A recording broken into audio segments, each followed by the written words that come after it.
I am Ethan Wilson. My father's final words changed my life forever. Overnight, the future of the company and my family's legacy was placed in my hands. But this was not just a matter of leadership. It was a battle for justice and against betrayal.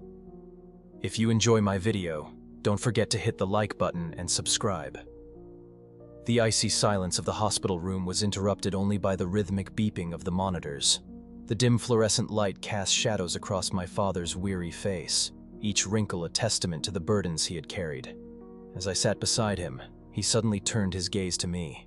His lips trembled as he whispered, his voice barely audible. "Damien, I will never forgive you." My eyes widened. What did he mean? At that moment, I didn't fully grasp his words, but a few seconds later, he gripped my hand tightly and spoke his final command. "Ethan, don't let him take the company." That sentence was burned into my mind. In that instant, the weight of my 32 years crashed down upon me. I will never forget the mixture of regret and fear in his eyes. My father left me more than just a legacy. He left me a duty, a battle. The next morning, my hands trembled as I tied my tie. In the inner pocket of my jacket, there was a cold metal key, the one my father had silently handed to me. That key would unlock his bank vault. Maybe all the answers lay within it, but first, I had to go to the company. As I stepped into the Wilson & Partners building, an eerie feeling crept over me. The nervous smile of the security guard and the receptionist avoiding my gaze confirmed that something was off. When I stepped into the elevator, my phone rang. It was my father's lawyer, and his voice was shaking.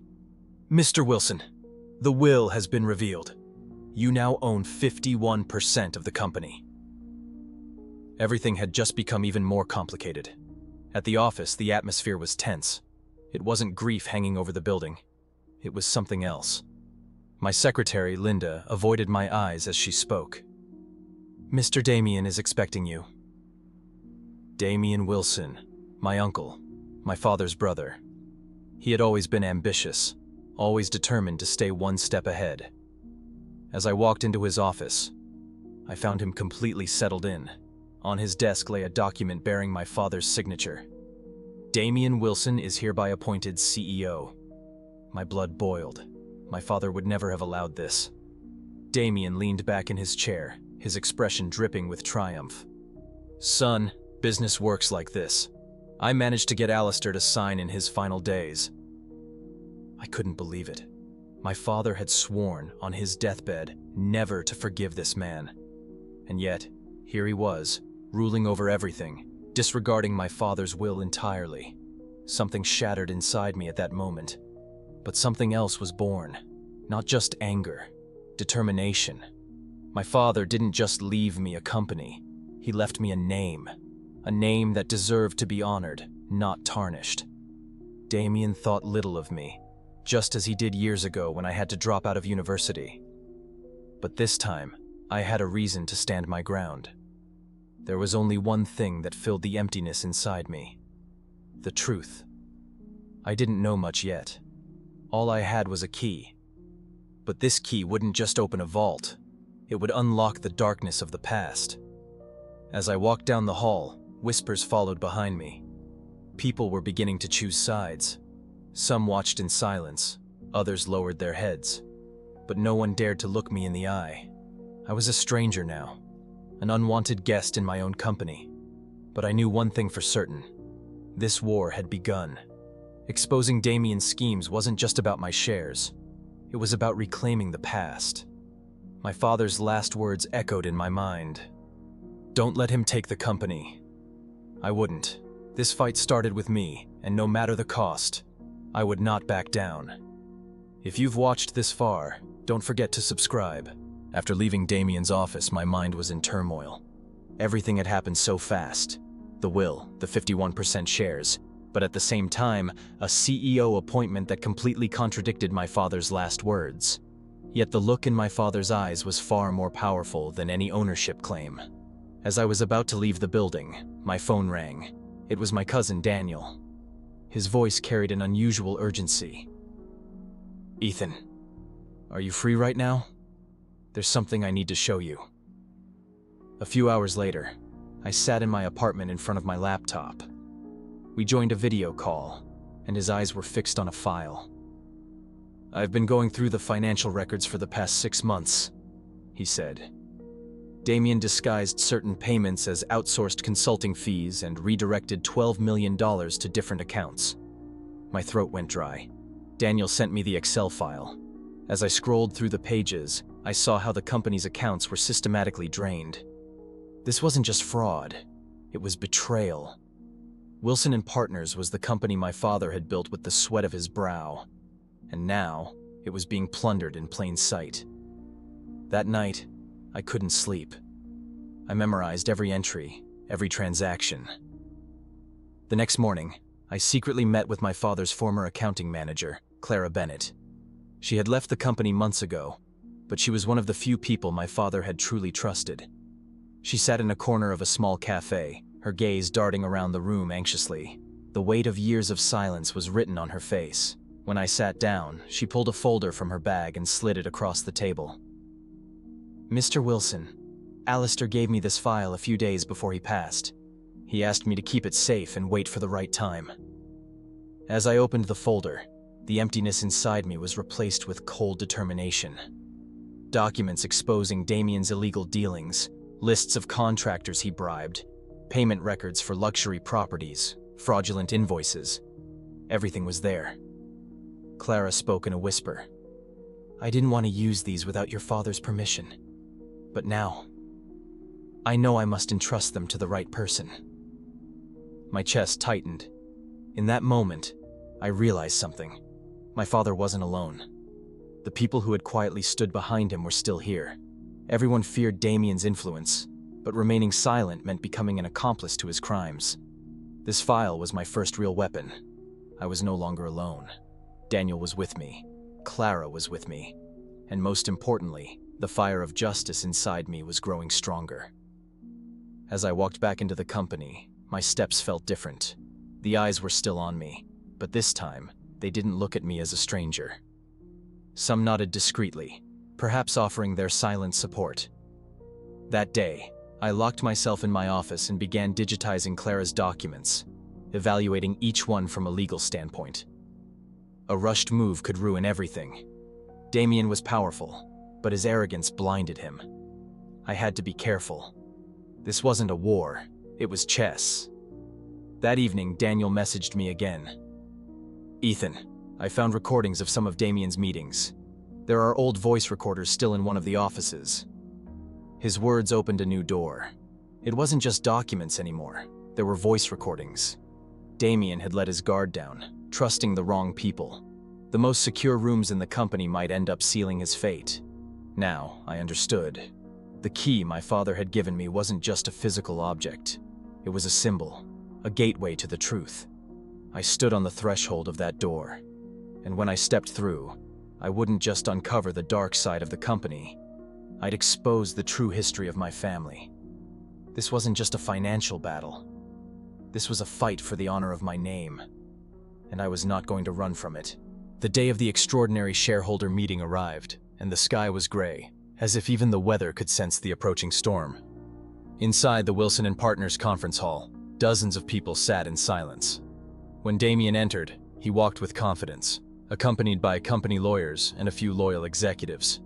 The whole scene felt like a theatrical performance. With a rehearsed smile, Damien took the microphone. "Distinguished shareholders, today I will present the vision for the new era of our company." Behind him, a PowerPoint presentation flashed, promising profits, ambitious projections, dazzling graphs. But I was about to begin an entirely different presentation. As the lights in the room dimmed slightly, I turned on the projector in the back. For a few seconds, there was silence. Then, the first document appeared on screen. A $2.3 million transfer to Damien's private account. Then, a series of fraudulent invoices under a fake consulting firm, payment records for Damien's luxury property in Malta, and even private email exchanges. Damien's voice shook. "What is the meaning of this?" But the room was no longer listening to him. People straightened in their chairs. Whispers spread across the hall. When an official warning email from the company's former CFO appeared on screen, Damien leaned back in his seat. And then, the final slide, a photo of Damien shaking hands with contractors in front of his newly purchased villa. The silence became unbearable. Damien jumped to his feet. "These are fake. This is slander. This boy thinks he's a king just because he's the founder's son." But his voice no longer held power. Several shareholders turned their heads away. Daniel and Clara were watching from the audience, exchanging silent glances. I needed one final blow. Some of these documents come from official company records, and this entire presentation is currently being verified by an independent auditing firm. Damien's lips twitched. The smug grin on his face had vanished, replaced by cold fury. When the meeting ended and I left the conference room, I saw the same expression on everyone's faces: shock, disappointment, and maybe a little hope. That night, I sat at my desk, replaying everything in my mind. A knock at the door. I opened it. Lydia was standing there. Her eyes were red. She stepped inside and quietly closed the door. "Ethan, I need to tell you something." Her voice was almost broken. "I knew what my father was doing, but I didn't have the courage to warn you. And now, you need to hear this. Clara didn't give you entirely real documents." My heart stopped for a moment. "What do you mean?" I asked. Lydia looked away. "Clara hated my father. He humiliated her for years. Then he had her removed from her position, and that was it. My father's corruption is real, but Clara, she may have altered some documents. She adjusted dates, edited a few emails, even tweaked some conversations." The ground beneath me collapsed. "Did she set me up?" Lydia shook her head. "No, she was trying to protect you. But in doing so, she let her anger take over. She truly believes she was helping you. But this could cast a shadow over everything." I didn't sleep that night. On my desk was the presentation that had ruined Damien. But Lydia's words kept echoing in my mind. If any of the documents had been altered, the people who supported me within the company could suffer for it. I told Daniel immediately. "There's only one solution," he said. "Open your father's bank vault. Maybe inside you'll find the real, undeniable proof. Maybe your father has already prepared his final move for us."